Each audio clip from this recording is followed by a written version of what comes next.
여러분 요즘 어떻게 지내고 계신가요? 하는 것마다 잘 풀려서 이렇게 막 행복하고 그러신가요? 난 정말 하는 일마다 다 잘 풀려서 너무 행복하다. 정말 그랬으면 정말 좋겠습니다. 그러나 그런 분들은 그리 많지 않을 것 같아요. 아마도 많은 분들이 저마다의 스트레스와 또 염려와 걱정과 근심거리들을 안고 살아가고 있을 것입니다. 나의 학업과 직업, 취업, 또 직장생활, 또 연애와 결혼, 또 인간관계 등 불확실한 미래에 대한 이 불안함이 여러분의 삶을 지배하고 있을지도 모르겠어요. 그래서 아마도 내 삶이 참 힘들다고 느끼는 경우가 종종 있을 것입니다. 물론 여러분은 여러분의 부모님 세대보다 물질적으로는 더 잘 살게 된 것은 분명합니다. 부모님들께서 여러분의 나이대에 누리셨던 것보다 여러분은 훨씬 더 많은 것들을 기본적으로 누리며 살아가고 있기 때문이죠. 그러나 그것은 어디까지나 부모님 세대의 경험이지 여러분의 경험은 아니죠. 여러분의 부모님들은 그래도 최선을 다해서 공부하고 일하면 어느 정도 성취의 기쁨을 누릴 수가 있었고, 열심히 일해서 저축하면 집도 장만하고 차도 사고 여러분같이 귀한 자녀들을 낳아서 공부도 시킬 수가 있었죠. 그러나 지금의 여러분의 세대는 그때와는 좀 사정이 다릅니다. 물론 기본적으로 더 많은 것들을 누리게 되었다지만 그것은 이미 누리게 된 상황에서 태어난 여러분에게는 그리 체감되는 것은 아닐 거예요. 그리고 이전보다 훨씬 낮아진 이 경제 성장과 또 점점 더 극심해지는 양극화는요, 우리로 하여금 열심히 살면 성취할 수 있다는 소박한 꿈마저도 꿀 수 없게 만들고 있습니다. 게다가 각종 SNS를 보면 어떤가요? 나를 제외한 거의 대부분의 사람들은요, 나와 같은 걱정, 근심이 아니라 오히려 즐겁고 행복한 일상들만 있는 것처럼 보이죠. 그런 사람들을 부러워하고 때로는 시기, 질투하면서 자신의 부족함과 능력 없음에, 또 자신의 그런 조건과 상황들에 불평하면서 또 좌절하고 분노하면서 그렇게 자신의 삶을 스스로 갉아먹으며 살아가고 있을 때가 얼마나 많은지 모릅니다. 그러니 여러분, 웬만하면 SNS를 끊으세요. 그 시간에 진짜 쉼을 누리시길 바랍니다. 여러분의 몸과 마음을 건강하게 해주는 것들을 찾아서 할 수 있기를 바라요. 진짜 행복은요, 다른 사람들과 비교하는 것에서 나오지 않습니다. 또 대리만족에 있지 않죠. 사도 바울이 고백하는 것처럼요, 하나님이 나의 아버지시기 때문에 그분 안에서 자족하는 것에서부터 우리의 행복은 시작됩니다. 그리고 그것은 나를 유혹하는 매력적인 세상으로부터 시선을 돌려서 내 안에 계신 예수님을 바라볼 때 가능하죠. 예수님께서는요, 여러분에게 정말 많은 관심을 갖고 계세요. 여러분의 고민과 아픔과 불안, 또 그 모든 삶의 영역에 기꺼이 관심을 갖고 바라보시고 계시죠. 그리고 여러분이 세상을 향하고 있던 그 시선을 돌려서 예수님을 바라보기를 간절히 기다리고 계십니다. 왜냐하면요, 우리 주님께서 여러분을 당신의 최고의 걸작품으로 창조하셨을 뿐만 아니라 여러분을 위해 십자가에 죽기까지 끝까지 사랑하시기 때문입니다. 그래서 그분의 사랑은요, 언제나 여러분을 향하고 있다는 거죠. 마치 부모가 어린 자녀에게 따스한 시선을 떼지 못하는 것처럼 그렇게 여러분을 바라보고 계시죠. 혹시 여러분 어렸을 때가 기억나는지 모르겠지만 여러분의 부모님은요, 여러분이 아장아장 걸어다니는 그 모든 순간순간마다요, 한 번도 눈을 떼신 적이 없으세요. 지금은 여러분이 우리 부모님 나 안 사랑하는 것 같아, 나한테 해준 게 없어, 이런 불평과 불만이 있고 나를 이해하지 못한 우리 엄마 아빠는 꼰대야, 이렇게 생각할지 모르겠지만 여러분이 어린 시절에 정말 여러분들을 너무너무 사랑하셔서 정말 눈에 넣어도 아프지 않을 정도로 그렇게 사랑하셔서 여러분이 다칠세라 그렇게 일거수일투 쪽을 잘 집중하며 여러분을 지켜보셨다는 거죠. 그리고 여러분의 말을 하지 못하는 그 순간에도, 말을 하지 못할 그 어린 나이에도 여러분이 울기만 하면, 여러분 눈빛을 보내기만 하면, 칭얼대기만 하면 여러분이 뭐가 필요한지를 다 파악하셔서 다 채워주셨던 분들이 바로 여러분의 부모님들이세요. 그리고 여러분이 이제 결혼해서 아이를 낳게 되면 결혼을 안 할 친구가 있는지 모르겠지만 웬만하면 하시면 좋겠어요. 결혼하셔서 아이를 낳게 되시면 여러분도 그걸 똑같이 경험하실 거예요. 아이가 얼마나 이쁜지, 얼마나 사랑스러운지 아이에게 눈을 떼지 못하는 여러분을 발견하게 되실 것입니다. 그러다가 그렇게 우리 하나님께서, 우리 예수님께서 여러분을 그렇게 사랑하고 계시다는 거죠. 그러다가 여러분이 세상을 향하던 시선을 돌려서 주님을 바라보는 그 순간에 우리 주님은요, 가장 기뻐하시고 가장 즐거워하신다는 것입니다. 그것이 바로 예수님의 마음이에요. 예수님은 여러분에게 자신의 모든 것을 내어주셨죠. 자신의 목숨까지, 자신 전 존재를 십자가에서 여러분에게 다 내어주셨습니다. 그럼에도 불구하고 주님은 여전히, 지금도 여전히 그렇게 여러분을 주목하여 바라보시고 여러분의 아픔과 고통과 아픔과 기쁨과 그 모든 것들을 다 아시죠. 그리고 여러분을 회복하시기를 원하고 여러분의 눈물을 닦아주기를 원하시고 또 그렇게 하시는 분이십니다. 그런데 우리는 그 예수님의 마음을 잘 모르고요, 때때로 주님이 왜 나한테 이렇게 하시느냐, 저도 수없이 해봤거든요. 왜 나한테만 이런 어려움이 있느냐, 왜 나는 이 모양 이 꼴이냐, 이렇게 스스로를 비하하기도 하고 하나님을 원망하기도 하고 다른 사람들과 비교하고 시기하고 질투하다가 그렇게 나의 삶을 깎아먹고 있는 그런 안타까운 모습을 보일 때가 또 얼마나 많은지 모르겠습니다. 그러나 그럼에도 불구하고 우리 주님은 지금도 그렇게 스스로를 그렇게 비하하고 스스로를 사랑하지 못하는 지금 이 순간에도 우리 주님은 여러분을 주목하여 보시고 계시고 여러분의 그 마음을 아신다는 거죠. 이게 바로 우리 예수님의 여러분을 향한 마음이라는 겁니다. 오늘 본문에 보면요, 그런 예수님의 마음이 아주 잘 나타나 있는데요, 예수님께서 자신을 따르던 4,000명쯤 되는 무리들에게 떡 7개와 물고기 몇 마리를 가지고 배불리 먹이시고요, 남은 것을 7광주리에 거두게 된 사건을 다루고 있습니다. 그냥 가볍게 말했지만요, 사실 이런 일은요 듣도 보도 못했던 기적입니다. 이런 기적이 복음서에 한 번 더 있었죠. 기억나십니까? 우리 마가복음에도 6장에 나오는데 바로 떡 5개와 물고기 2마리, 2마리로 남자만 5,000명을 먹였던 오병이어의 기적입니다. 오병이어의 기적은요, 이 마태, 마가, 누가, 요한 이 4복음서에 다 기록되어 있어요. 근데 오늘 다루고 있는 이 4,000명을 먹이신 사건은요, 마태복음과 마가복음에만 기록하고 있습니다.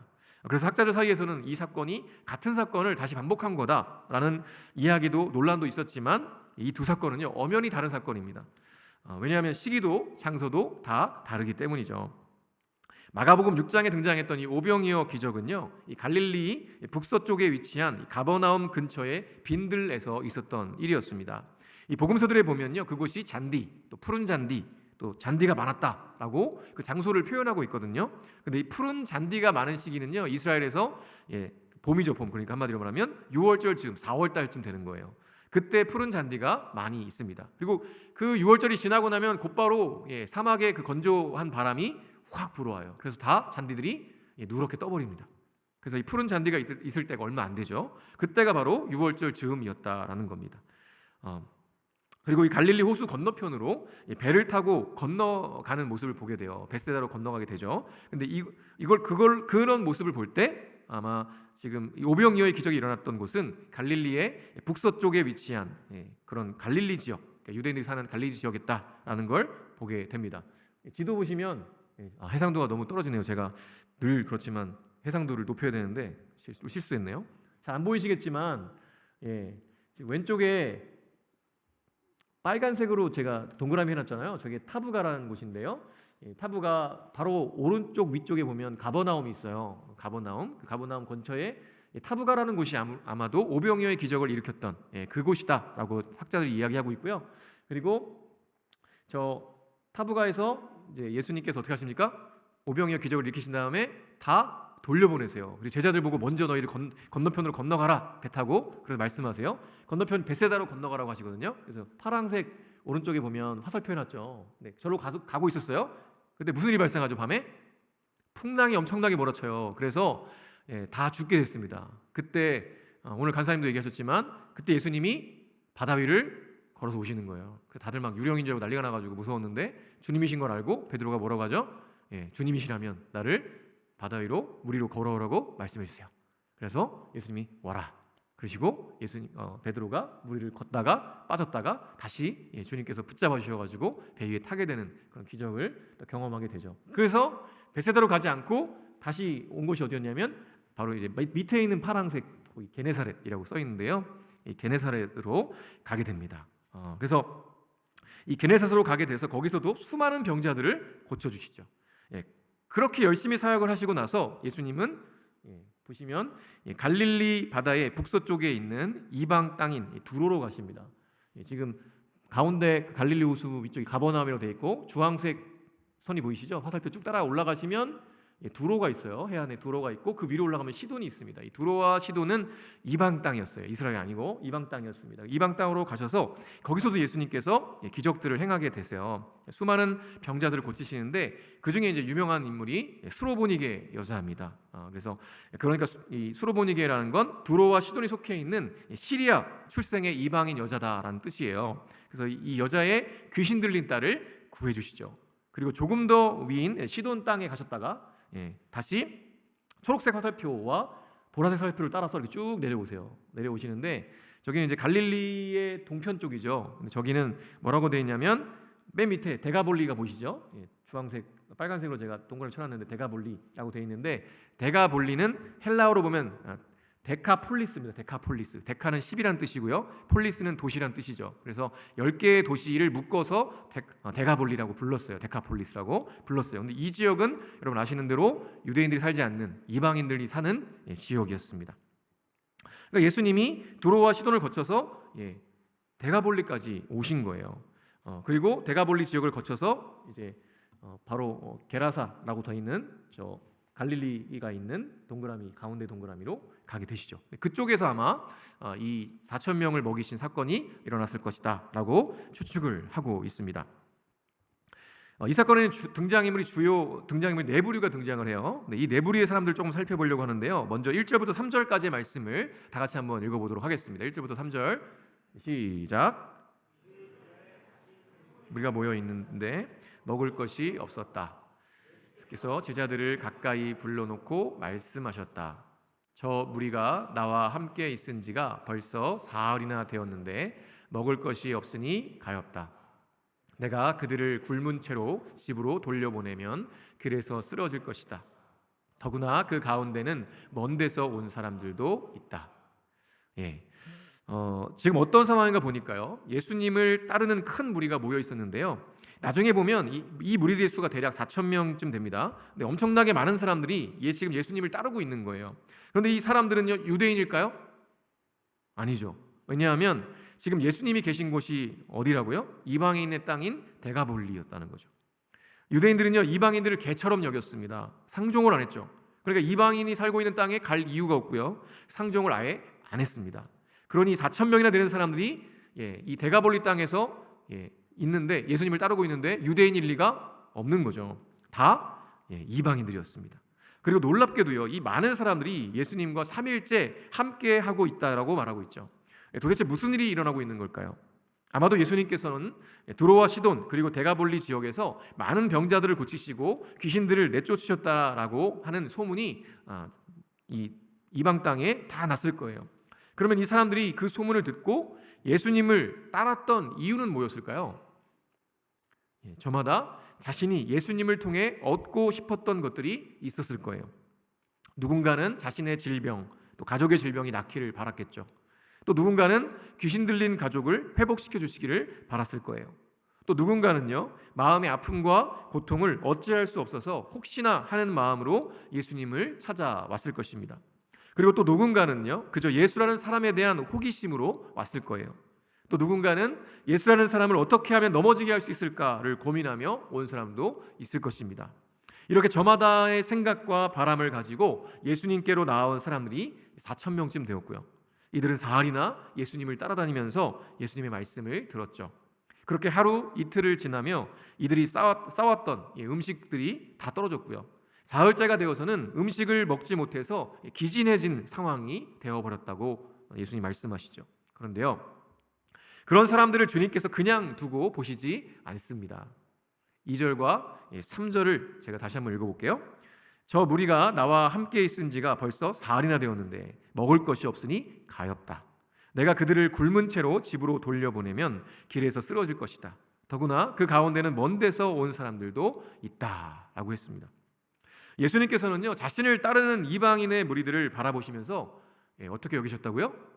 가엾게 여기셨어요. 사흘이나 예수님을 따르느라 먹지 못해서 굶주린 채로 돌려보낸다면 아마도 집으로 돌아가다가 기진해서 길에서 쓰러지는 사람이 있을 것이라고 생각하신 거죠. 이것은 그만큼 이들의 삶의 자리가 얼마나 또 가난하고 힘이 없고 어려운지를 다 알고 계시다는 것을 드러내주는 장면이기도 합니다. 만일 예수님께서 그저 자신이 전하는 말씀을 사람들이 듣기 좋아하고 또 자신이 베푸는 기적을 좋아해서 당신을 따른다고 생각하시면서 그냥 홀로 만족해 하시는 분이었다면요, 이런 말씀을 하실 이유가 없었을 거예요. 그러나 예수님은요, 그저 세상 사람들처럼 자신의 인기에 연연하는 분이 아니셨습니다. 그분은 언제나 자신을 따르는 백성들, 그것이 좋은 마음이든 좋지 않은 마음이든 그들의 삶의 자리를 주목하여 보시죠. 그리고 그들을 아셨습니다. 심지어는 그들의 배고픔뿐만 아니라 그들 가운데 먼 데서, 그러니까 두로와 시돈에서부터 자신을 따라왔던 사람들도 있다는 것까지 아셨죠. 그리고 그러한 그들의 안타까운 상황과 처지를 충분히 이해하시고요, 공감하셨던 겁니다. 이 사람들은 자신의 힘과 능력으로 자신의 문제와 고통, 굶주림을 해결할 수 있는 상황이 아니었죠. 그래서 이들은요, 주님께로 나왔던 것입니다. 그리고 예수님은 그런 그들을 가엾게 여기셨어요. 긍휼히 여기셨습니다. 그리고 그러한 그들의 문제와 결핍을 그냥 두고 보지 않으셨죠. 여러분은 오늘 왜 예수님 앞에 나오셨습니까? 아마도 많은 분들이 예수님께 뭔가를 얻고자 오셨을 거예요. 누군가는 시험의 합격을, 누군가는 취업 성공을, 누군가는 질병의 치유를, 누군가는 그저 마음의 평안을, 또 누군가는 그냥 호기심으로, 아마도 누군가는 처음 예수님 앞에 나오셨는지도 모르겠습니다. 정말 잘 오셨어요. 여러분이 어떤 마음으로 어떤 상황에서 예수님을 찾아왔건 예수님은 그런 여러분을 주목하여 보고 계십니다. 여러분의 사정을 그 누구보다도 잘 알고 계십니다. 그리고 공감하시죠. 다른 누구도 공감해 줄 수 없다고 여겼던 그런 부분들마저도 우리 주님은 공감하십니다. 왜냐하면 예수님께서 여러분을 지으셨기 때문이죠. 여러분의 세포 하나하나, 여러분의 생각 하나하나, 여러분 스스로 알 수도 없는 수시로 변화하는 그 마음 하나하나까지도 모두 예수님이 아신다는 것입니다. 그리고 그 예수님이 여러분을 가엾게 여기시죠. 긍휼히 여기십니다. 마치 부모가 어린 자녀를 사랑하여 긍휼히 여기듯이 그렇게 예수님은요, 여러분에게서 시선을 떼지 못하시고 여러분의 작은 신음, 작은 몸짓에까지도 반응하시는 분이십니다. 만일 여러분이 진실한 마음으로 예수님께 나오신다면요, 우리 주님을 만나실 수 있습니다. 예수님께서 이방 여인인 수로보니게 여인을 만나주셨던 것처럼, 또 기먹고 말도 듣는 이방인을 만나주셨던 것처럼, 사흘 동안 예수님을 따라다니느라 굶주린 4,000명을 만나주셨던 것처럼 말이죠. 이미 예수님은 여러분을 주목하시고 계시기 때문입니다. 그래서 여러분의 마음이 주님께로 향하는 것이 정말 중요하고 필요한 거예요. 이미 우리 주님은요, 여러분을 향하고 계십니다. 그러면 그때 예수님의 이 제자들은 이 상황에서 무엇을 하고 있었을까요? 예수님께서 안타까운 마음으로 이런 말씀을 하고 계실 때 제자들은 예수님의 그 안타까운 독백에 이렇게 말씀하세요. 4절에 이렇게 기록하죠. 제자들이 예수께 말하였다. 이 빈들에서 어느 누가 무슨 수로 이 모든 사람이 먹을 빵을 장만할 수 있겠습니까? 사실 이 장면 어디서 본 것 같지 않습니까? 그렇죠. 바로 얼마 전 마가복음 6장에서 봤던 것처럼 오병이어의 기적 사건에서도 이와 비슷한 장면이 있었어요. 그래도 오병이어 사건 때는요, 무리들을 가까운 마을에 내려가도록 해서 각자 끼니를 해결할 수 있도록 하는 방법이라도 있었습니다. 그래서 제자들이 우리가 이 사람들을 좀 다 각자 마을로 흩어서 각자 끼니를 해결하게 하는 게 어떻겠습니까? 라고 예수님께 말씀을 드렸었죠. 근데요, 여기서는요, 그런 방법조차 없는 거예요. 주변에 가까운 마을도 없었고요, 그냥 말 그대로 빈들이었습니다. 여기서는 그 누구도 먹을 음식을 구해올 수가 없었던 거죠. 그래서 그랬을까요? 이 오병이어로 남자만 5,000명이 먹고 남은 것이 12광줄이었던 그 놀라운 기적을 경험했음에도 불구하고요, 제자들은 여전히 예수님이 누구신지 모르고 있는 것 같아요. 제자들이 예수님께 반문하는 내용을 보면요, 아주 구체적이고 논리적이고 합리적이죠. 어디서 누가 어떻게 무엇을 할 수 있겠느냐고 팩트를 이야기하고 있는 겁니다. 우리는 이런 제자들을 보면요, 어떤 생각이 들죠? 지금 좀 한심하지 않나 라는 생각이 들죠. 얼마 전에 오병이어의 기적을 체험했으면서도 그 예수님이 여전히 함께하고 계심에도 불구하고 어떻게 저런 믿음 없는 말을 할 수 있는가. 나 같으면 지난번에 오병이어의 기적을 일으키지 않으셨습니까? 주님, 저희에게 이만큼이 있습니다. 이걸로 저녁을 해결해 주시죠 라고 하지 않았겠습니까?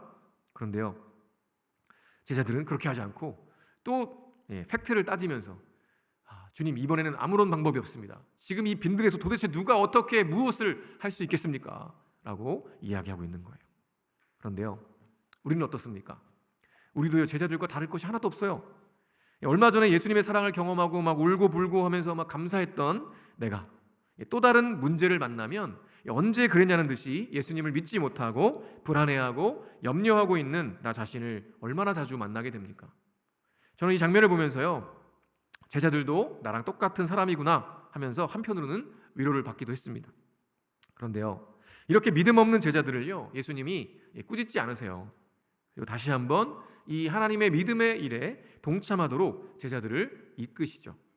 5절부터 9절 말씀해 보니까 이렇게 기록해요. 예수께서 그들에게 물으셨다. 너희에게 빵이 몇 개나 있느냐? 그들이 대답하였다. 7개가 있습니다.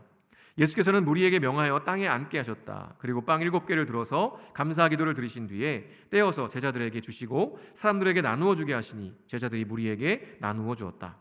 또 그들에게는 작은 물고기가 몇 마리 있었는데 예수께서 그것을 축복하신 뒤에 그것도 사람들에게 나누어 주게 하셨다. 그리하여 사람들이 배불리 먹었으며 남은 부스러기를 주워 모으니 7 광주리에 가득 찼다. 사람은 4,000명쯤이었다. 예수께서는 그들을 헤쳐 보내셨다. 지금 어떤 일이 일어나고 있습니까? 오병이어의 기적 사건과 똑같은 기적이 다시 한번 일어나고 있는 거예요. 그런데 놀라운 것은요, 예수님께서 이번에도 오병이어 때처럼 예수님 자신이 직접 백성들에게 나누어 주신 것이 아니라 똑같이 제자들을 통해서 그 음식들을 나누어 주게 하신다는 거예요. 이 기적에 제자들이 직접 참여하게 하신 것입니다. 예수님께서 왜 이렇게 하셨을까요? 저는 이 부분을 묵상하다가 이 4,000명의 무리들과는 다른 제자들을 향하신 예수님의 마음을 엿보게 되었습니다. 4,000명의 무리들은요, 사실 정말 다양한 이유와 목적을 가지고 예수님께 나와왔던 사람들이죠. 그러나 예수님은 그들 모두를 제자로 부르지 않으셨고요, 콕 집어서 지금의 제자들을 부르셨습니다. 그리고 이 소수의 제자들이 예수님이 행하시는 기적들을 통해 뭔가를 배우기를 원하셨던 거예요.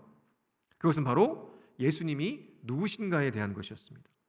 예수님은 오병이어의 기적을 통해 유대인들에게 진정한 생명의 떡이 되심을 보여주셨어요. 예수님이 생명의 떡이신데, 생명의 떡이신 예수님이 우리가 그 예수님을 먹고 마심으로 우리가 진정한 만족을 누릴 수 있다라는 것을 보여주신 거죠. 표적을 통해서.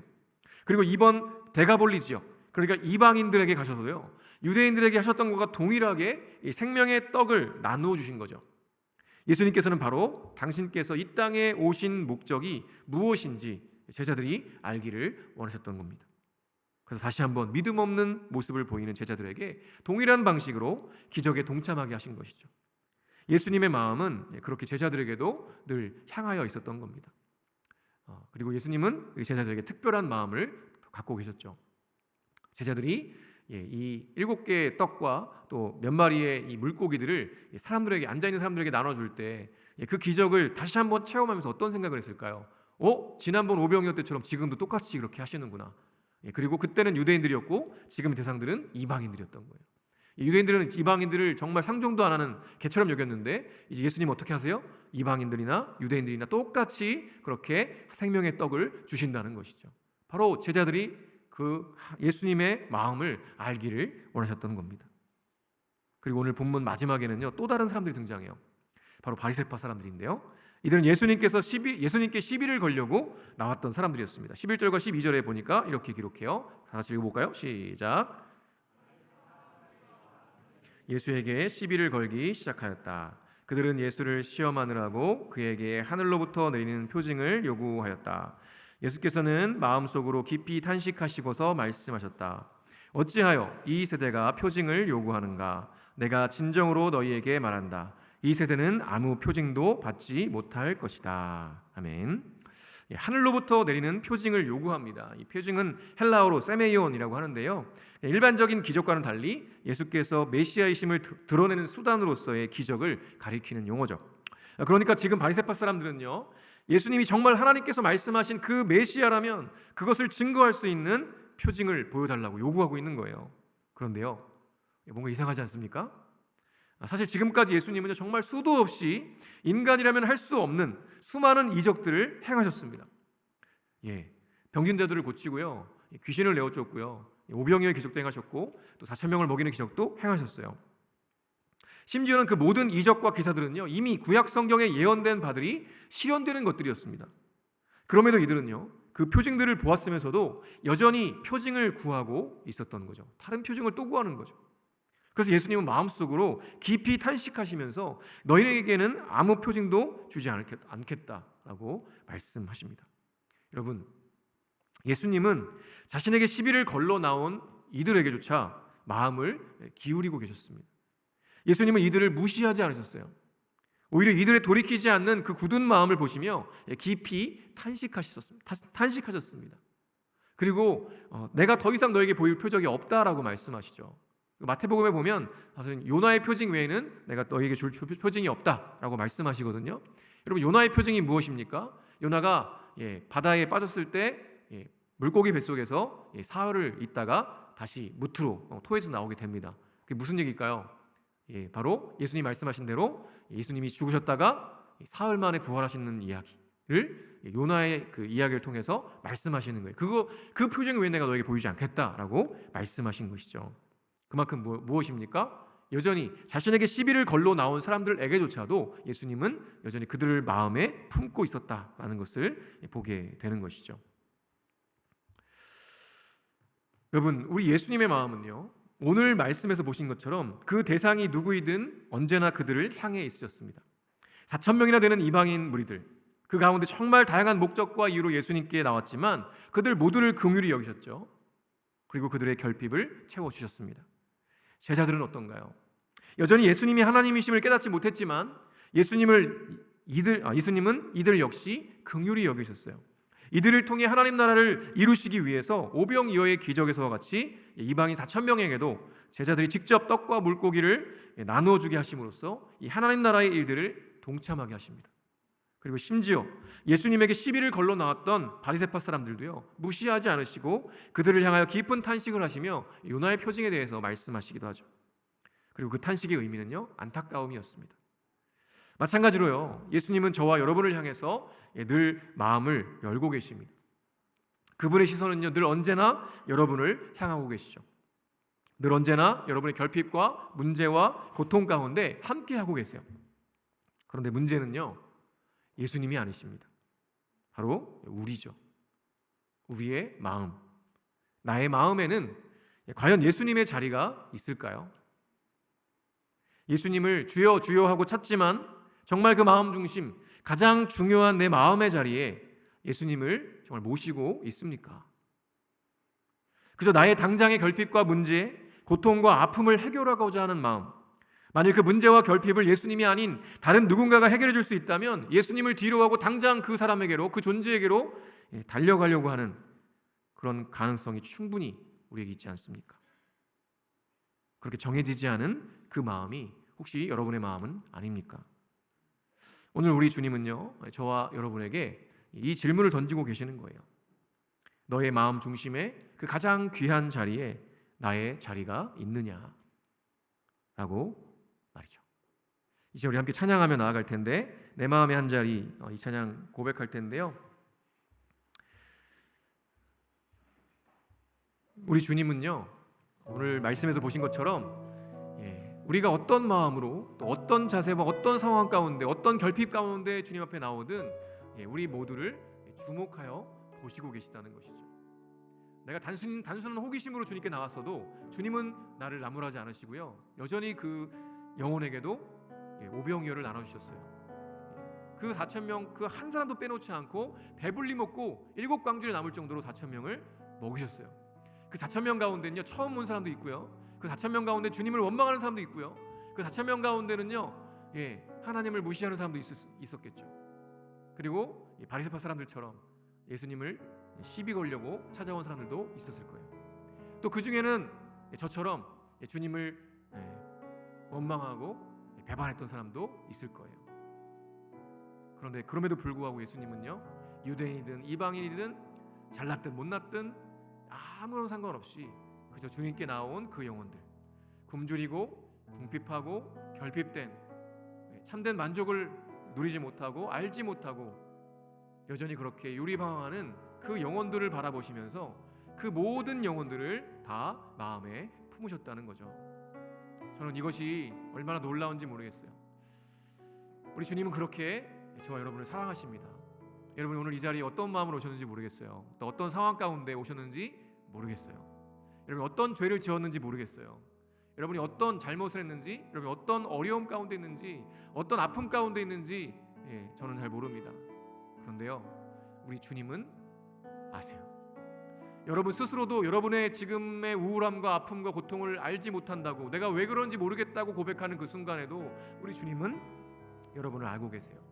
그리고 여러분을 주목하여 보시고 계시고 여러분에게 정말 생명의 떡이신 그분을 주고 계십니다. 그것을 깨닫지도 못하고 있는 그 4,000명, 그 5,000명, 그 영혼들, 심지어는 가장 가깝게 같이 다니면서 예수님을 근접하게 보았던 그 모든 제자들마저도 그 주님의 생명의 떡에 대해 이해하지 못하는 그 순간에조차도요, 우리 주님은 그 제자들을 통해서 일하길 원하셨고요, 그 제자를 품으셨고 수많은 사람들을 품으셨어요. 우리 주님은 그렇게 여러분을 사랑하십니다. 우리 주님께 문제가 없어요. 문제는 나에게 있습니다. 내 마음에 정말로 그 주님, 나를 위해 모든 것을 내어주신 그 주님이 정말로 계실 자리가 있는지, 혹시 여기에 늘 돈과 취업과 성공과 여행과 여자친구와 남자친구와 결혼과 혹시 이런 것들만 가득하지 않습니까? 혹시 우리 주님은 그저 내가 원하는 그런 것들을 도와줘야 될 그런 램프의 요정 지니와 같지 않습니까? 우리 주님은 그럼에도 불구하고, 그런 내 마음에도 불구하고 그 마음 한자리에 우리 주님이 함께 계시길 원하신다는 거예요. 오늘 시간 우리 함께 이 찬양 고백할 때 여러분 정말 진심으로 여러분 마음 중심에 주님을 모셔드릴 수 있기를 간절히 바랍니다. 찬양하겠습니다.